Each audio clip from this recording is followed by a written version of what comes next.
Hello guys, আমরা চলে আসলাম শ্রী শ্রী মাধবেশ্বর মহাদেবের মন্দির, মাধবকুণ্ড। এটা পাহাড়ের উপরে এই মন্দিরটা আপনাদেরকে দেখাবো এখন।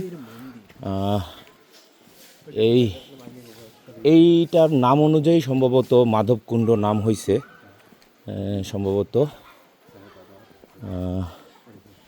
এই যে আপনার মন্দির প্রাঙ্গণে আছি।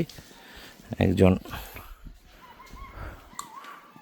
এই যে মাধবেশ্বর মন্দির আপনাদের দেখাচ্ছি। শ্রী শ্রী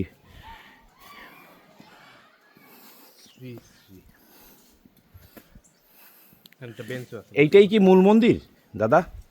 এইটাই মূল মন্দির? এইটা এর নাম অনুযায়ী তো এখানের এইটা মাধবকুণ্ড নাকি? জি জি, তাইলে আমি তো ভুল ইনফরমেশন বলি নাই। এখানের একজন ভক্ত দাদা বলল যে এইটাই মূল মন্দির, এখানের এই নাম অনুযায়ী আর কি এইখানে। আচ্ছা, উপরে ওইটা কি? ও, ওটা ওয়াচ টাওয়ার। আচ্ছা আচ্ছা, ওই যে উপরে ওয়াচ টাওয়ার, একদম শীতল। আপনারা থাকেন কি পিছনে? আমার বাসা সদরে। সদরে? ও আচ্ছা আচ্ছা। তবে মন্দিরটা আর একটু গর্জিয়াস করতে পারতো। আপনাদের নেই এখানে ফান্ড নাই, পরিচালনা ফান্ড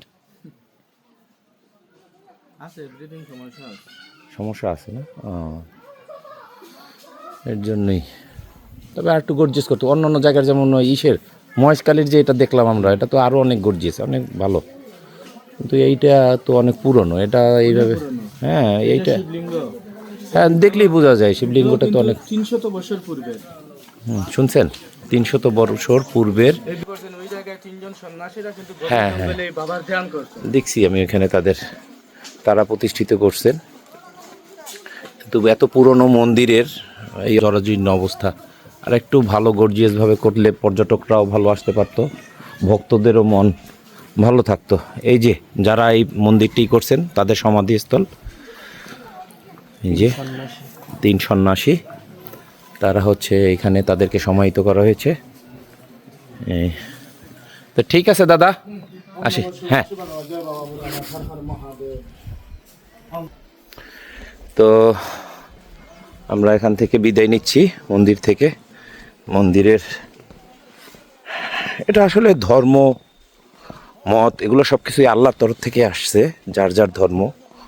কোনোটা ছোট বড় আমরা এগুলো জাত বিচার করার ক্ষমতা বা দায়িত্ব আমাদেরকে আল্লাহ তাআলা দেন নাই।